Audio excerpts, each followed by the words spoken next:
What's good, sports world? I'm Muki Hawkins, and welcome to SportsQube TV, bringing you the latest and greatest sports stories, not only in Western Europe, but across the globe. In today's show, we'll be talking about the Buffalo Bills. Out with the old, who's going to be the new? In college football, who's going to win the national championship?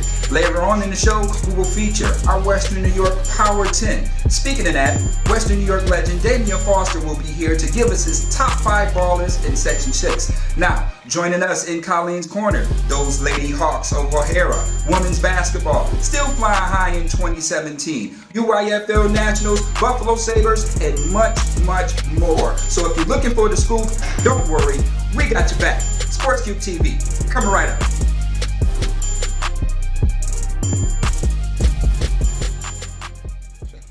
The Buffalo Bills 2016 season has been another blur, and you can add another coach on the casualty list as the Buffalo Bills fired Rex Ryan just in only 2 seasons. Ryan finished with an overall record of 15-16. Now that's the second best winner percentage since Wade Phillips in 2000.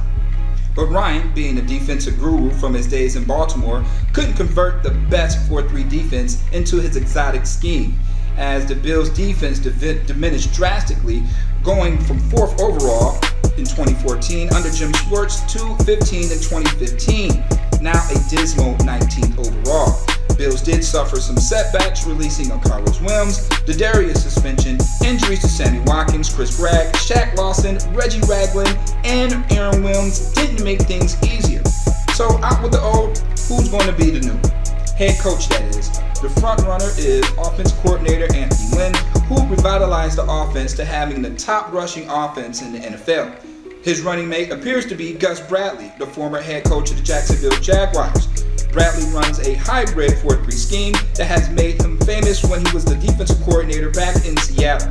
Jacksonville did finish 6th overall in total yards allowed and 8th in third down percentage. A major problem the Bills had were getting teams off the field on third down. So where will you think the Bills need help at, you may ask? With the 10th overall pick in the draft, safety is a glaring need with only one healthy safety on the roster. The Bills could use the services of Malik Hooker from Ohio State. The 6'2", 210 playmaker had 7 picks and returned 3 to the house last year.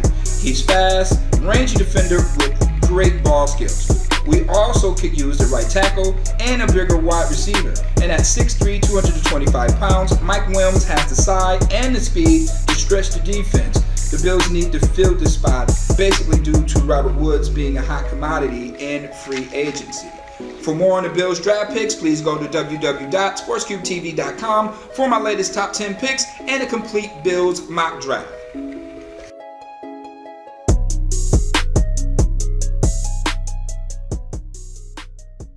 Here we go. I-90 Holiday Showcase, #1 small school health science versus Rochester Early at Villa Maria.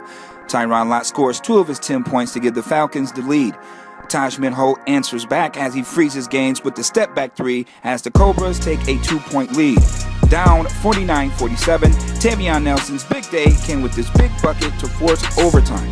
Brian Harrell of Rochester Early led the Cobras with 14 points, but Devontae Gaines, a.k.a. Ticket, exploded to the rack for the big lay-in. Gaines finished with 15 points, 5 rebounds, 5 assists.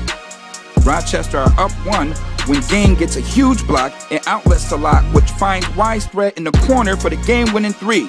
Brett led all scorers with 15 points as the Falcons closes the show with Karan Briggs having a little cookies and cream as the Falcons beat Rochester Early 59-55.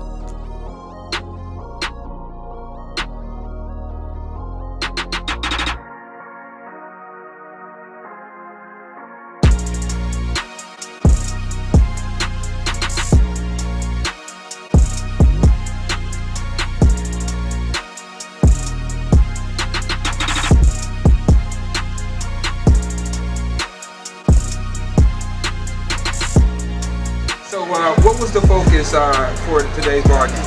They told me they got big guys, we're a small team, so we had to get rebounds, I had to work hard, hustle. Usually they bully me, but I had to step my game up today. Well, with that being said, you did post a double-double. You were the player of the game. The game was forced to overtime. Yeah. What was your coaches telling you guys when the game was forced in OT? He said, just saying, don't force it. You gotta play at your own tempo. Don't play at their tempo because the whole game we were rushing. So we got to slow it down. We got to praise off. Big time praise. So, Wise, tell us a little bit about your opponent today from Rochester. Coach Ty told us they had a big Raptors team, they had a couple big men. He gave us a little scout report, told us where sure they could go. And some of them for sure, number one was a shooter, some of them couldn't go left, so he was just a scout report. It's a nice little scout report. Yeah.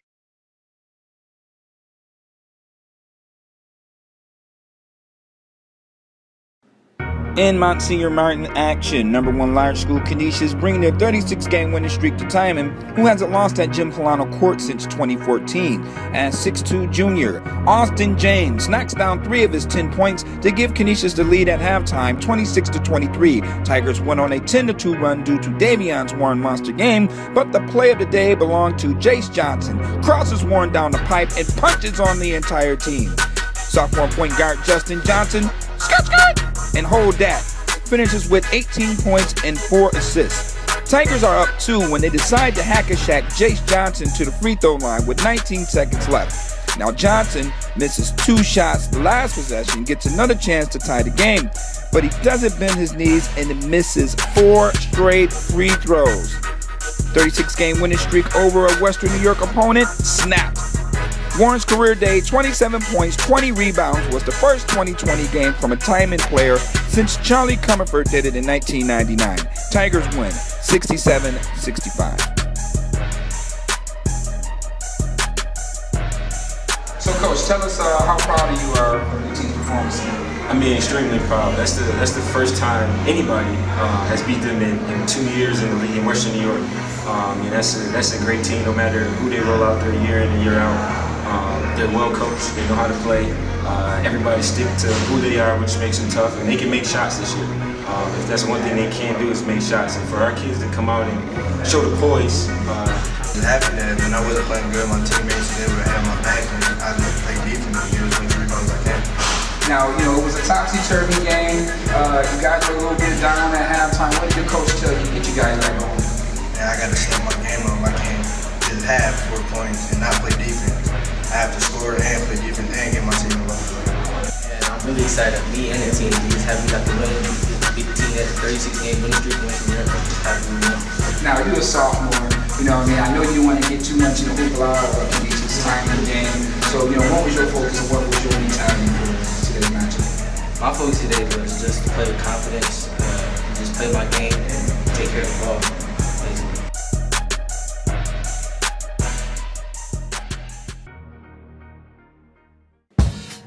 O'Hara's domination goes back to 2012 when Aaron Shabazz and Leah McDonald paved a tradition of winning, sort of like UConn Huskies of Western New York. That torch was passed to Keontae Edwards and 2014's Player of the Year, Jonte Walton. Now, keeping that torch lit is UB signee Summer Hempfield and Adia Ziegler, who's headed to Canisius College. With 3 state titles and 2 Federation belts, the Lady Hawks are on pace to win over 140 games in a 5-year period and have a chance at a 4th straight Monsignor Martin championship. So, how will this tradition keep the Hawks flying high in 2017? More wins, more titles, and more respect for the school. Same thing. I mean, I don't know how to explain it, but federations, it meant more. Because the talent here, it's not bad, but it's not to the aspects of New York City. My sisters are seniors, so they teach me at home and here, they're really hard on me, so I'm always trying to listen to them. Well, they're the role models in the team because they're older and we're younger and we just grew up playing AAU and high school basketball, so I try to be just like them somehow because they're role models.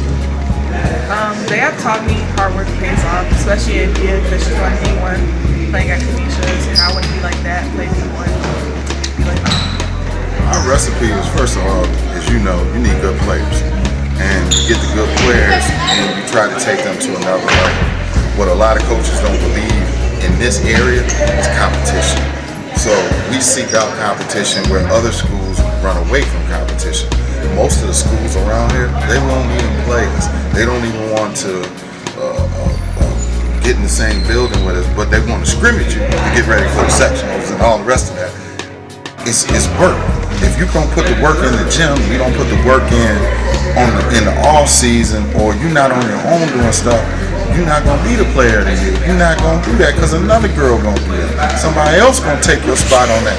My thing is, we here, don't let them take your spot. You really gotta instruct them like, this is how you set a screen, this is how you roll off the screen, this is when you back cut, and once you kind of master that girls basketball, you're ahead of the game. So that's one of our things that we do here is try to teach, not only from me, it's other coaches that help me, Mike McCarthy from Mount St. Mary's, we had another coach from Mount Mercy. That's where I want my kids to be. We want to be on the stage. Like we're going to be the first team out of here to play in what's called the Mecca in New York City. It's a big event for everybody coming across the country. It's an invitational only that we've been the only team.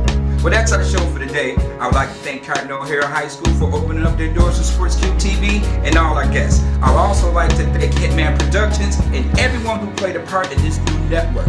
Now remember, every other Sunday we'll be bringing you the latest and greatest sports stories in Western New York. So until next time, if you're trying to shine, just remember, you got to put your work in. From SportsQube TV, I'm Muki Hawkins. Be well, everybody.